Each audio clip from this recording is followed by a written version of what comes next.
This is a production of the Hardway HQ Podcasting Network. Special report.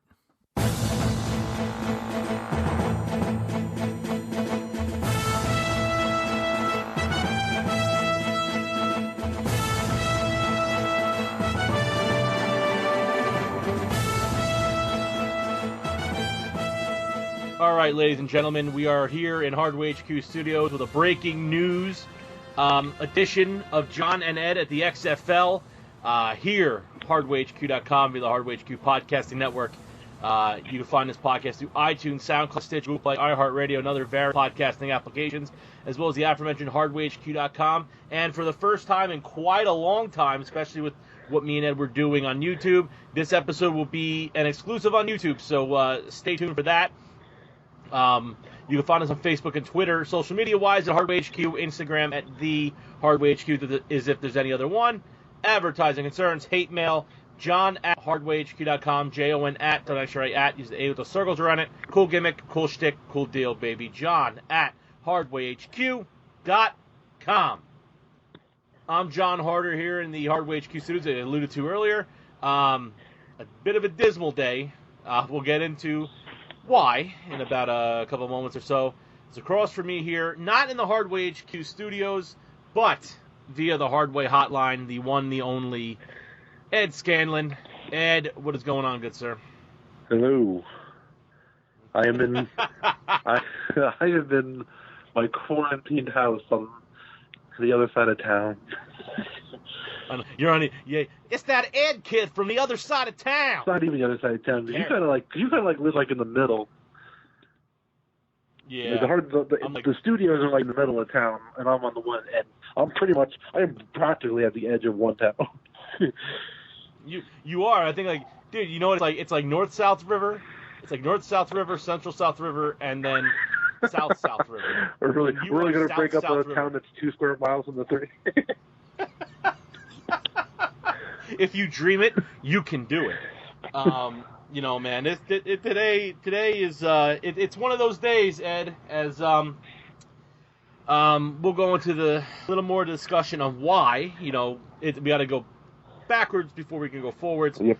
But the news has broken today that the XFL has suspended operations and has laid off employees, a lot of employees, and they're not eyeing anything for 2021. So, you know, I received the news. I went on Twitter and saw the XFL trending, and instantly I say, "Uh-oh." So I go, I find an article or discussion from somebody, a presser, and I said, "Fuck!" I lost it. I went on Facebook. And for the first time in quite a long time, I emotionally put something on Facebook with the F-bomb and then subsequently apologized for cursing. And just, yeah. Well, I'm pretty sure, I don't know if it was yesterday or the day before, but I did see some kind of rumors about a mass layoff, but that was as much as I saw.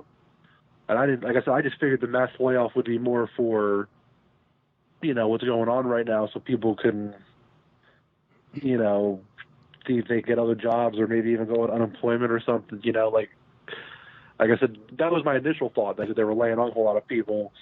You know, that was all it was, too. It wasn't, like I said, not only that, I was actually on Twitter when you called me earlier, and I did see, like, some of the things of, you know, get the mass layoffs, and that was it. But then I really looked into it, and then I saw the headlines of suspending operations for the time being, with no clear future in mind. Yeah, man. I mean, this is some serious shit. I mean, honestly, when I did the last John and Ed at the XFL video when I went to MetLife Stadium, trying to be all rebellious, but in truth, I just wanted to get there to see what the vibe at the stadium was like. And you know, if you saw in the video, it's on the Hardway HQ YouTube. I shared the playlist on our social media accounts. You know, everything was up. Yep. I mean, there was banners up. There was everything like that. I have a feeling, because if you guys follow WWE, any non-football fans, but wrestling fans or whatnot, Vince McMahon is still going forward with WWE with no fans. So I truly believe in my heart that he was gung-ho about playing with no fans and just letting the season continue. Because you make TV money, you make TV rights money. And the reports, all reports at the time, which was like around March 13th, March 14th, around there, was quoted as stating that that Oliver Luck was the man who made the decision to pull the plug on the season, and he was like, if we do this, if we continue playing, and God forbid people get sick, this will be the end of the league no matter what. Like, there'll be no coming back from that. Yeah. So so that happened, and just everything else going forward. I know. You handled the season ticket situation. I mean, originally, what was the itinerary from the XFL as it came to season tickets? What was on your end? What did you get any emails or discussion on? It was just about when they postponed the season. Yeah. Okay, so initially they just, like I said, we just postponed the season. They gave it was, like I said, it was pretty much an email. Like, the initial email was just letting us know that they postponed it, and regarding ticket situations, they get back to us. So probably around the end of March, a couple weeks ago, that's when I got the other email, and there were two options. There was you could either get refunded for what games have not been played, including parking, or you could use that to roll over into the 2021 season. Now, okay. So obviously, I talked to you first, and I guess I told you the situation at the time, and we were both in 100% agreement that we were just going to roll it over the next season because we had no plans on not going. And like I said, in my head, it's like, oh, the money's already spent. It's already spent. Like, why don't we just throw it on to next season, and then by the time next season came around, 3 games were already paid for, so we only really have to count the money for 2 games. Yeah. So exactly. But then, not even probably the beginning of the week. I think it was Monday or Tuesday. I think it was this Monday or Tuesday. I got the email alerting me that this is how they worded it in the email that I got, that they were going to refund all the money even if you rolled over to 2021. And their reasoning was because of the situation with the coronavirus and the way, because nobody's working and with how slow unemployment is and all that stuff, their wording was, we're going to give you your money back to help you in these hard times. So this way you have the money there to help you out if you need it. Like, it wasn't worded as, well, here's your money back. It was more of, we're just going to help you out, give you your money in case you need it, and that was pretty much it. Mm-hmm. So that's the way I took it. I understood it. I'm not. I immediately told you about it, but like I said, but yeah, that was how it was worded. It was just pretty much like, just to help you guys out in your time of need, we're just going to refund all the money just so you have the money in case you need it. That was pretty much what it was. No implications of the league suspending operations. Yeah. And then, and I'm not going to lie to you, dude. When you sent me that text message, I think it was yesterday or Wednesday. I think it might have been Wednesday. I think it's it might have been Wednesday. I saw that. And I'm not going to lie, in the back of my head, I was like, uh-oh. I actually had that, if they were making promises to turn the money over right away, for next season, awesome. There's guaranteed it's coming back. Yeah. And when you hear, we're giving the money back, I'm like, uh-oh. I'm like, and part of me, had, that funny feeling, but I'm like, I haven't heard anything, so maybe it's just a goodwill thing for the league. Yeah. And then today, ESPN broke the news, and the report came out at 12:46 p.m. The breaking news and this is the head of the article, written by Kevin Seifert and Field Yates. It's called XFL Suspends Operations lays off all employees and has no plans for 2021 season. The XFL suspended operations Friday morning and laid off nearly all of its staff, multiple sources told ESPN. While a handful of executives remain employed, the league currently has no plans to return in 2021. The league canceled its season last month after 5 games as part of a nationwide shutdown due to coronavirus concerns, pledging to return next year. But XFL CEO Jeffrey Pollack changed course Friday, conducting a 10-minute conference call to former employees of the news. Commissioner Oliver Luck, hired in 2018 to guide the most ambitious spring football league in decades, did not speak on the call. It was not immediately clear if he was still with the league. According to a prominent former XFL staffer who was on the call, Pollack stopped short of saying the league was going out of business, but the strong implication was clear. It's done, the staffer said. It's not coming back. There was no immediate comment from the league. The XFL is owned by WWE Chairman and CEO Vince McMahon, who's making his second foray into professional football. His rowdy 2001 version of the XFL also folded after 1 year. McMahon pivoted 180 degrees for XFL 2.0, asking Luck to create a serious football league that would market a new version of the game while avoiding direct competition with the NFL. Luck led a group of staffers through 2 years of product development, establishing a series of innovations from its new kickoff alignment to its 3-tiered extra point structure that caught the eye of multiple members of the NFL competition committee. XFL staffers fully believe that the league would resume play in 2021. Players had previously been told they would be paid through the end of the regular season, which is scheduled to end this weekend, which was, this is my note here, supposed to be the championship game in Houston, Texas. No, I think the regular season ended today, was this weekend. Oh, okay. And then it was I think it was the end of April was the championship. April 26th. Yeah, you're right. Sorry about that, folks. John Harder going rogue. That's what happened. The XFL is the second spring football league in as many years to suspend operations before completing its final season, albeit for much different reasons. The Alliance of American Football, AAF, ran out of money in 2019 and closed after 8 weeks of play. The XFL might have been the first pro sports league to fall victim to the economic crisis caused by the global pandemic. Yep. So that's the article from ESPN.com, Ed. Your thoughts? Well, they're not wrong. Like I said, this is obviously 100% related to the virus going around. And like I said, that's like something like people really need to I understand because people like to beat up on the XFL, especially the original incarnation.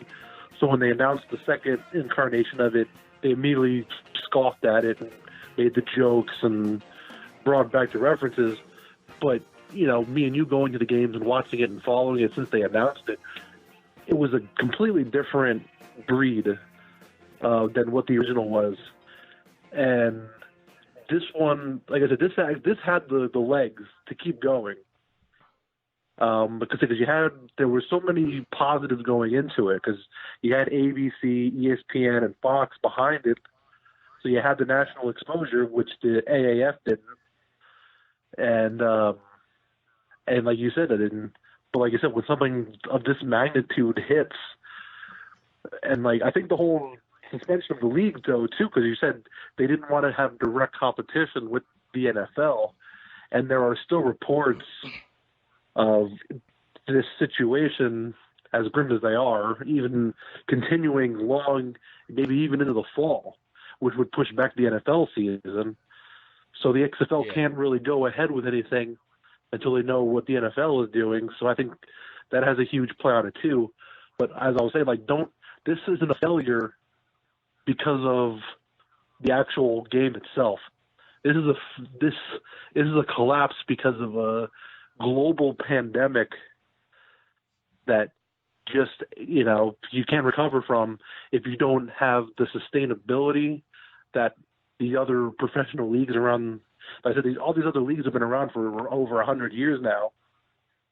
So they've had the staying power. They have individual owners, where you said the XFL just had one owner and one guy running the whole thing. So there isn't a whole collective. There's just one man running the whole operation.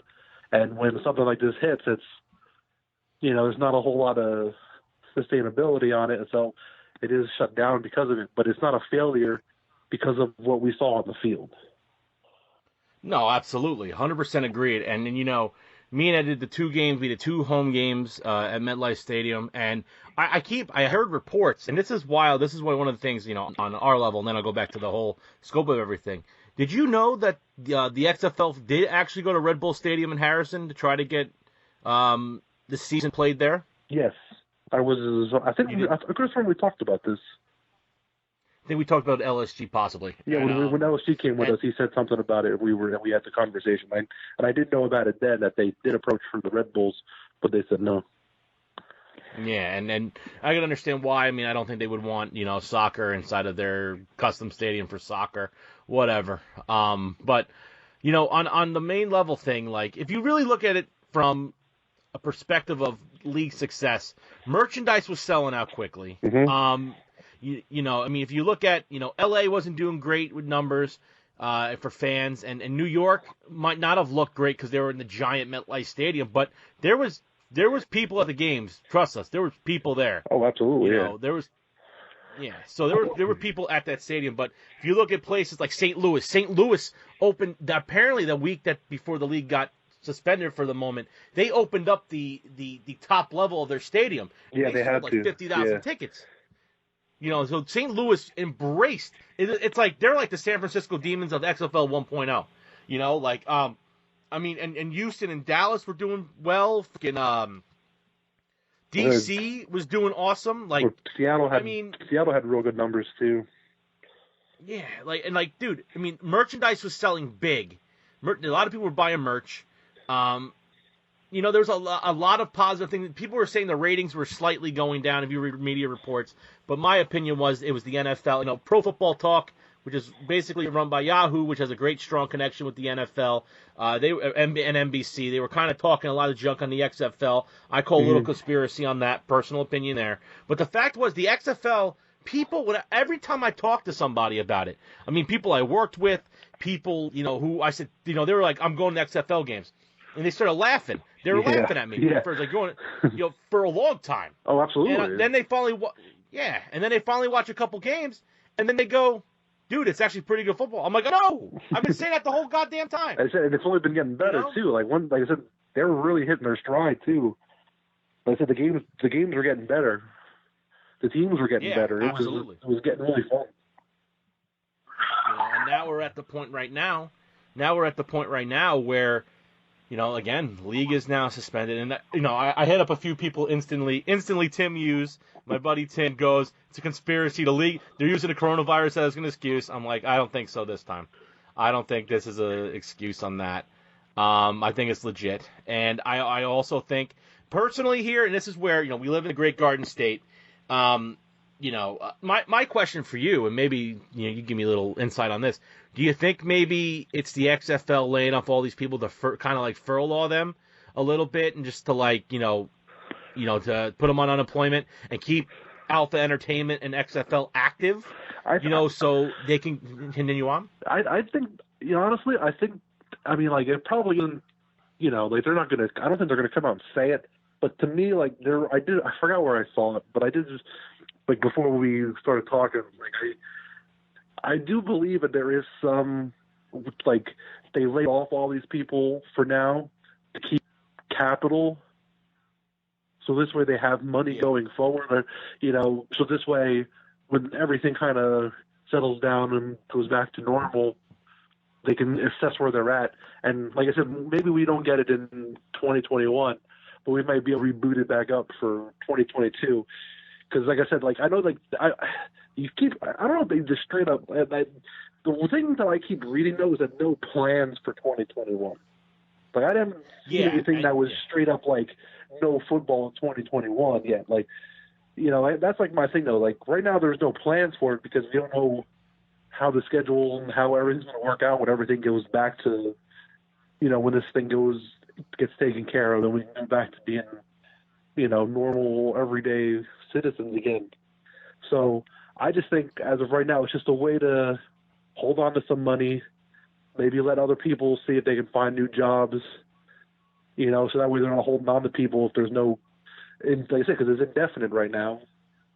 So you got to think they're just biding their time to see where this thing whole lands up and giving the opportunity for their employees to seek other opportunities, or even, like I said, or even go on unemployment to be able to get some money during these hard times to, really see where things shake up. Because, like I said, my original thought process is they're suspended for now.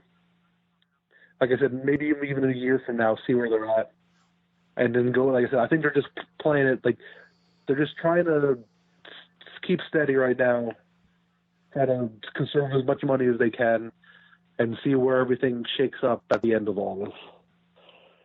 See, here's the one thing that I want to get out of the article, and this is where you kind of get into like that. Instead of logical, you get into that emotional mindset, and it's something I've really been trying to avoid personally in my life. But I read this here, and this is I'm gonna go back and read this part of the article here. According to a prominent former XFL staffer who was on the call, Pollock stopped short of saying the league was going out of business, but the strong implication was clear. It's done, the staffer said. It's not coming back. Those two quotes right there are, in my opinion, an emotional outlet because literally you just lost your gig. Mm-hmm. You know what I'm saying? So I feel like people found out about it and they're upset. Who the hell knows who the source is? Exactly. That gave them this article information. But because you know who's not saying that? Vince McMahon. Dude, I literally went to the XFL website and was trying to see if there's any reports on anything suspending operations. Nothing was up. So I'm taking this as I'm agreeing with you 100% because I think it's a situation where, exactly what you said, save capital.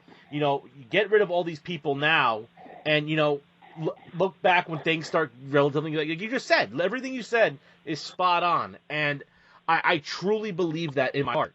But as of this point, I said RIP XFL because the way everyone made it sound, it's like it's over. So I'm gonna play.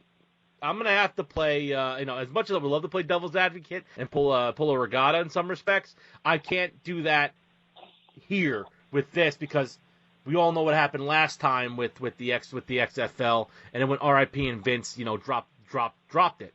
This time, I'm gonna say RIP, but on Easter it could rise from the ashes, and who the hell knows? It's one of those things, man. It's very for me now I'm talking emotional. For me, it's very upsetting, man, because. We've been building this fucking thing up for 2 years on Hardway HQ. Basically, you know what I'm saying? Yeah. We've been building this thing up with me and you. We and you were gung-ho game one. And, day one getting everything up. We were so freaking stoked for it. And, for a few weeks, we were making people eat their words. And now this global pandemic, this is possibly the first economic casualty in professional sports. It fucking sucks. Yeah, it sucks. Like I said, we were, like I said, the day they announced the return of it back in 2018, immediately me and you were already on the train. It wasn't even, it hadn't even left the station yet, and we were, like I said, we were pretty much laying the tracks down. Let's go.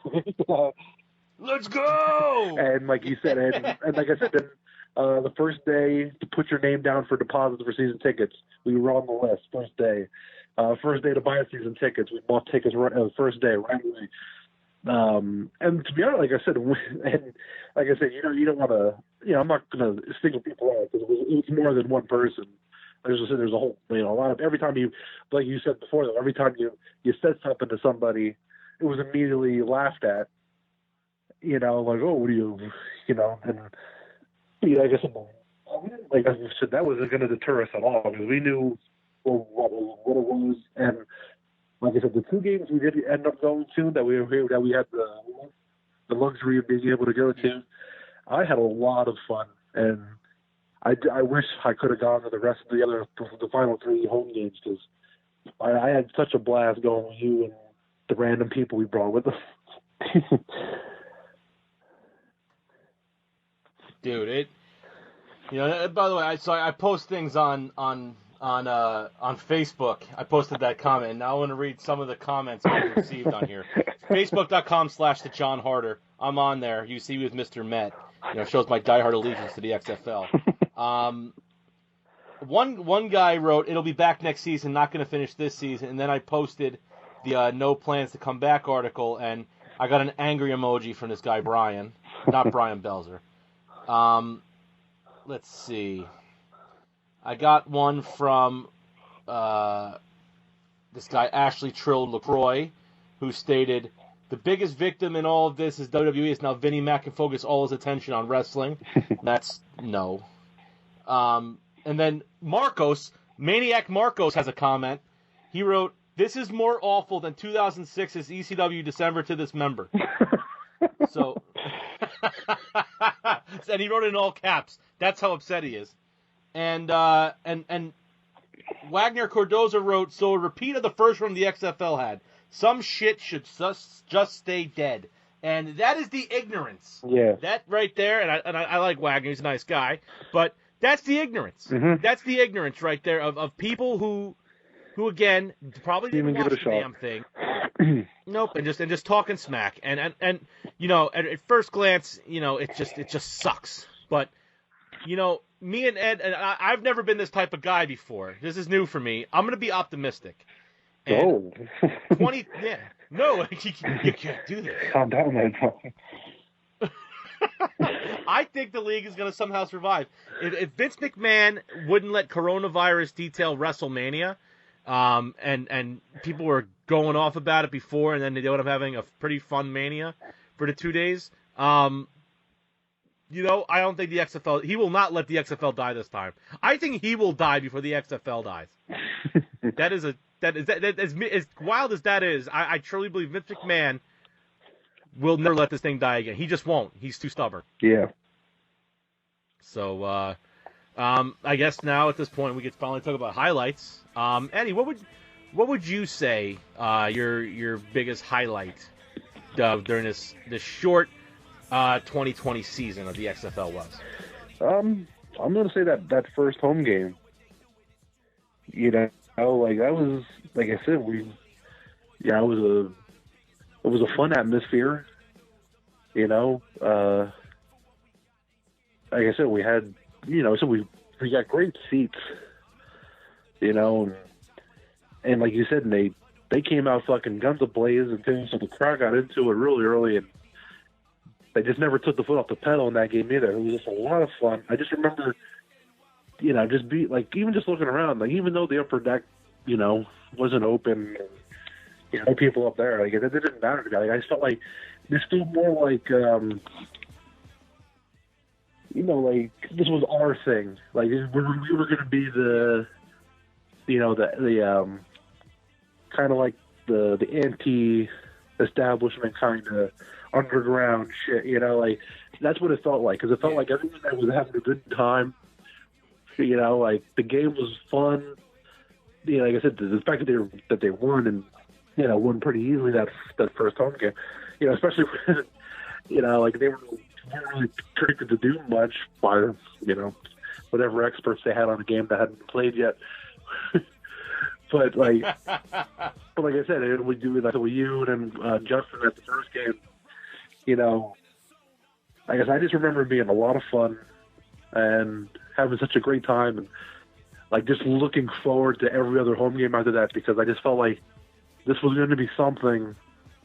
You know, like I said, you didn't get that. I never got that feeling with the original XFL, because it did feel gimmicky and hokey. But this one didn't. This felt like this was going to be. This one felt real. You know. Yeah.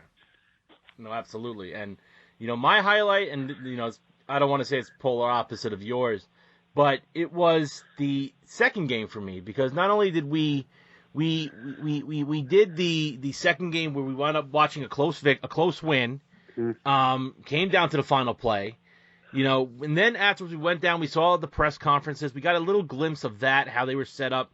And for me, and I'm grateful I got this photo of us leaving the stadium. And we were the final three fans, I think, in that stadium. I know. There weren't many fans left. No, we were the final three fans in the stadium, and I remember we walked over to the gate, one of the entrances, and there was a clear shot of the field with the moon kind of fading back. The lights were on. I'm like, I want to take this picture, and I took the picture, and dude, that's one of my all-time favorite photos. Just taking it, just because like it was just like we were the last fans in the stadium. That was awesome. Yeah. And and we saw two different quarterbacks get two different wins, and Matt McGloin and Louis Perez. And we got to see Darius Victor, who I'll never forget as long as I live. That little guy, 5'6", 200 pounds, running places. Horn, Joe Horn Jr. We got Eddie to do the horn gimmick, and just the whole vibe. I mean, even at home watching on TV, like I'm driving a car to help my stepdad and my mom with some stuff. And I have the game on YouTube. I'm listening to the game on YouTube while in my car on the way back from the shore. Just everything felt fun about it, dude. It just felt fun. Yeah. And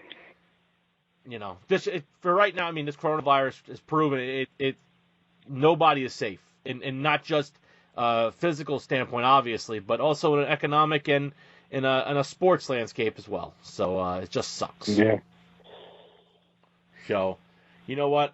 Never give up. Don't ever give up. Jimmy V said that on ESPN all those years ago. I think the XFL will somehow find a way to survive. Let's hope so. In a couple of years.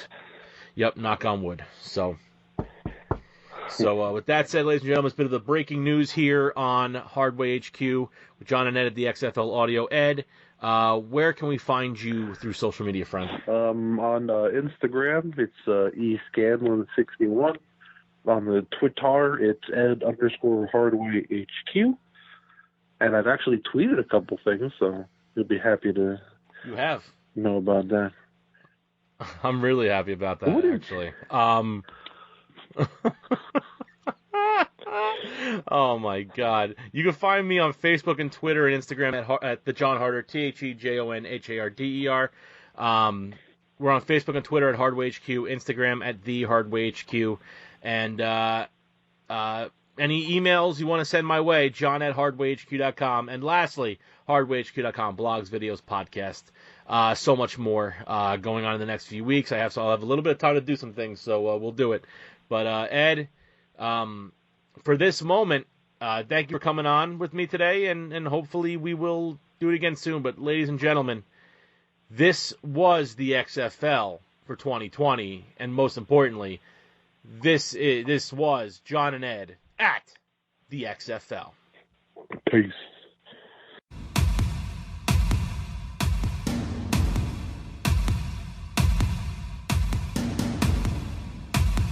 This is the future. This is not the past. This is the future, and the future moves fast. This is quicker, simpler, rules, reform. This is your game, safer. This is football, reborn. This is gaming and fantasy. This is padded, roulette. Make a trade, make a team, make a move, make a bet. This is fans above all. This is maximum action. Let's stall, more ball, fewer infractions. This begins in 2020. The future is near. More access, more everyone, more everything here. This is our moment, our story to tell. This is history begun.